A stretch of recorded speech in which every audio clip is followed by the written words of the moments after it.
जय श्री राम। सती सुलोचना की कथा। सुलोचना वासुकी नाग की पुत्री और लंका के राजा रावण के पुत्र मेघनाद की पत्नी थीं। लक्ष्मण के साथ हुए एक भयंकर युद्ध में मेघनाद का वध हुआ। उसके कटे हुए शीश को भगवान श्री राम के शिविर में लाया गया था। अपने पति की मृत्यु का समाचार पाकर सुलोचना ने अपने ससुर रावण से राम के पास जाकर पति का शीश लाने की प्रार्थना की, किंतु रावण इसके लिए तैयार नहीं हुआ। उसने सुलोचना से कहा कि वह स्वयं राम के पास जाकर मेघनाद का शीश ले आए, क्योंकि राम पुरुषोत्तम है, इसीलिए उनके पास जाने में तुम्हें किसी प्रकार का भय नहीं करना चाहिए। रावण के महापराक्रमी पुत्र इंद्रजीत का वध करने की प्रतिज्ञा लेकर लक्ष्मण जिस समय युद्ध भूमि में जाने के लिए प्रस्तुत हुए, तब श्री राम उनसे कहते हैं, लक्ष्मण, रण में जाकर तुम अपनी वीरता और रण कौशल से रावण के पुत्र मेघनाद का वध कर दोगे, इसमें मुझे तनिक भी संदेह नहीं है। परंतु एक बात का विशेष ध्यान रखना कि मेघनाद का मस्तक भूमि पर किसी भी प्रकार ना गिरे, क्योंकि मेघनाद एक नारी व्रत का पालक है और उसकी पत्नी परम पतिव्रता है। ऐसी साध्वी के पति का मस्तक अगर पृथ्वी पर गिर पड़ा तो हमारी सारी सेना का ध्वंस हो जाएगा और हमें युद्ध में विजय की आशा त्याग देनी पड़ेगी। लक्ष्मण अपनी सेना लेकर चल पड़े। समर भूमि में उन्होंने वैसा ही किया। युद्ध में अपने बाणों से उन्होंने मेघनाद का मस्तक उतार लिया, पर उसे पृथ्वी पर नहीं गिरने दिया। हनुमान उस मस्तक को रघुनंदन के पास ले आए। मेघनाद की दाहिनी भुजा आकाश में उड़ती हुई उसकी पत्नी सुलोचना के पास जाकर गिरी। सुलोचना चकित हो गईं। दूसरे ही क्षण अत्यंत दुख से कातर होकर विलाप करने लगीं, परंतु उन्होंने भुजा को स्पर्श नहीं किया। उन्होंने सोचा, संभव है यह भुजा किसी अन्य व्यक्ति की हो। ऐसी दशा में पर पुरुष के स्पर्श का दोष मुझे लगेगा। निर्णय करने के लिए उन्होंने भुजा से कहा, यदि तू मेरे स्वामी की भुजा है तो मेरे पतिव्रत की शक्ति से युद्ध का सारा वृतांत लिख दे। भुजा में दासी ने लेखनी पकड़ा दी। लेखनी ने लिख दिया, प्राण प्रिय, यह भुजा मेरी ही है। युद्ध भूमि में श्री राम के भाई लक्ष्मण से मेरा युद्ध हुआ। लक्ष्मण ने कई वर्षों से पत्नी, अन्न और निद्रा छोड़ रखी है। वे तेजस्वी तथा समस्त दैवी गुणों से संपन्न हैं। संग्राम में उनके साथ मेरी एक भी ना चली। अंत में उन्हीं के बाणों से विद्ध होने पर मेरा प्राणा अंत हो गया। मेरा शीश श्री राम जी के पास है। पति की भुजा लिखित पंक्तियां पढ़ते ही सुलोचना व्याकुल हो उठी। पुत्र वधू के विलाप को सुनकर लंकापति रावण ने आकर उनसे कहा, शोक ना करो पुत्री, प्रातः होते ही सहस्त्रों मस्तक मेरे बाणों से कट कट कर पृथ्वी पर लौट जाएंगे। मैं रक्त की नदियां बहा दूंगा।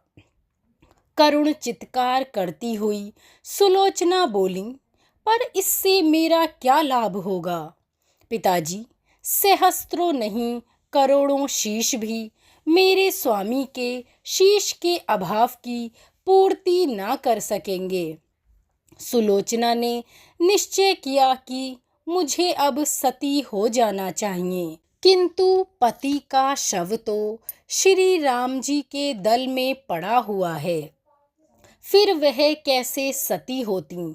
जब अपने ससुर रावण से उन्होंने अपना अभिप्राय कहकर अपने पति का शव मंगवाने के लिए कहा, तब रावण ने उत्तर दिया, देवी, तुम स्वयं ही राम दल में जाकर अपने पति का शव प्राप्त करो।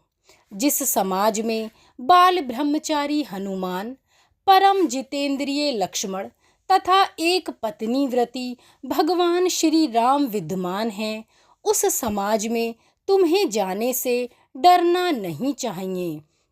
मुझे विश्वास है तुम इन स्तुत्य महापुरुषों के द्वारा निराश नहीं लौटाई जाओगी। सुलोचना के आने का समाचार सुनते ही श्री राम खड़े हो गए और वे स्वयं ही चलकर सुलोचना के पास आए और बोले, देवी, तुम्हारे पति विश्व के अनंतम योद्धा और पराक्रमी थे। उनमें बहुत से सद्गुण थे, किंतु विधि के लिखे को भला कौन बदल सकता है। आज तुम्हें इस तरह देखकर मेरे मन में बहुत पीड़ा हो रही है। सुलोचना भगवान की स्तुति करने लगी। श्री राम ने उन्हें बीच में टोकते हुए कहा, देवी, मुझे लज्जित ना करो। पतिव्रता की महिमा अपार है, उसकी शक्ति की तुलना नहीं है। मैं जानता हूँ तुम परम सती हो, तुम्हारे सतीत्व से तो विश्व भी थर्राता है। अपने स्वयं यहाँ आने का कारण बताओ, बताओ कि मैं तुम्हारी किस प्रकार से सहायता कर सकता हूँ। सुलोचना ने अश्रुपूरित नयनों से प्रभु की ओर देखा और बोली, राघवेंद्र, मैं सती होने के लिए अपने पति का मस्तक लेने यहाँ आई हूँ। श्री राम ने शीघ्र ही ससम्मान मेघनाद का शीश मंगवाया और सुलोचना को दे दिया। पति का छिन्न शीश देखते ही सुलोचना का हृदय अत्यधिक द्रवित हो उठा। उसकी आंखें बड़े जोरों से बरसने लगीं। रोते रोते उसने पास खड़े लक्ष्मण को देखा और कहा, सुमित्रा नंदन, तुम भूलकर भी गर्व मत करना कि मेघनाद का वध मैंने किया है। मेघनाद को धराशायी करने की शक्ति विश्व में किसी के पास नहीं थी। यह तो दो पतिव्रता नारियों का भाग्य था। आपकी पत्नी भी पतिव्रता है और मैं भी पति चरणों में अनुरक्ति रखने वाली अन्यन उपासिका हूँ। पर मेरे पति देव पतिव्रता नारी का अपहरण करने वाले पिता का अन्न खाते थे और उन्हीं के लिए युद्ध में उतरे थे। इसी से मेरे जीवन धन परलोक सिधारे हैं। सभी योद्धा सुलोचना को राम शिविर में देखकर चकित थे। वे यह नहीं समझ पा रहे थे कि सुलोचना को यह कैसे पता चला कि उसके पति का शीश भगवान राम के पास है। जिज्ञासा शांत करने के लिए सुग्रीव ने पूछ लिया, यह बात उन्हें कैसे ज्ञात हुई? मेघनाद का शीश श्री राम के शिविर में है। सुलोचना ने स्पष्टता से बता दिया, मेरे पति की भुजा युद्ध भूमि से उड़ती हुई मेरे पास चली गई। उसी ने लिखकर मुझे बता दिया। व्यंगन भरे शब्दों से सुग्रीव बोल उठे, निष्प्राण भुजा यदि लिख सकती है, फिर तो यह कटा हुआ सिर भी हंस सकता है। श्री राम ने कहा, व्यर्थ की बातें मत करो मित्र। पतिव्रता के महात्म्य को तुम नहीं जानते। यदि वह चाहे तो यह कटा हुआ सिर भी लिख सकता है, हंस सकता है। श्री राम की मुखकृति देखकर सुलोचना उनके भावों को समझ गईं। उसने कहा, यदि मैं मन, वचन और कर्म से पति को देवता मानती हूँ तो मेरे पति का यह निर्जीव मस्तक हंस उठे। सुलोचना की बात पूरी भी नहीं हुई थी कि कटा हुआ मस्तक जोरों से हंसने लगा। यह देखकर सभी दंग रह गए। सभी ने पतिव्रता सुलोचना को प्रणाम किया। सभी पतिव्रता की महिमा से परिचित हो गए थे। चलते समय सुलोचना ने श्री राम से प्रार्थना की, हे भगवान, आज मेरे पति की अंत्योष्टि क्रिया है और मैं उनकी सहचरी उनसे मिलने जा रही हूँ, अतः आज युद्ध बंद रहे। श्री राम ने सुलोचना की प्रार्थना स्वीकार कर ली। सुलोचना पति का सिर लेकर वापस लंका आ गईं।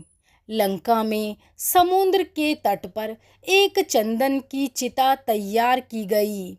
पति का शीश गोद में लेकर सुलोचना चिता पर बैठी और धधकती हुई अग्नि में कुछ ही क्षणों में वह सती हो गईं।